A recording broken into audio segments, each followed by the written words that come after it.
I prepared since I was born. I feel like, well, like not saying I was perfect, but like saying I've always wanted to go on a mission.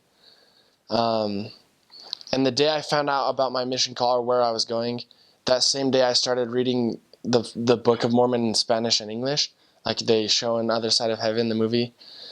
And because I heard there was a promise that I'd be like fluent afterwards, you know.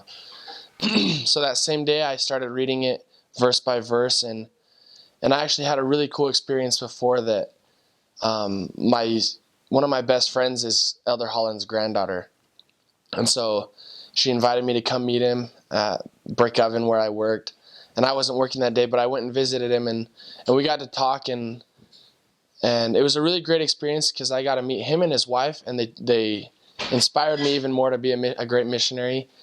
But I asked him about that promise. I said, "Is that true?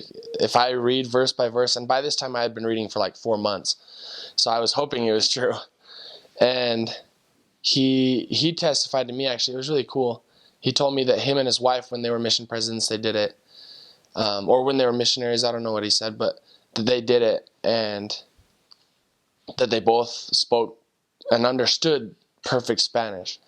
And so that really inspired me to just finish strong, and I entered into the mission or the MTC. I feel like speaking pretty good Spanish, so I never really had a problem with Spanish.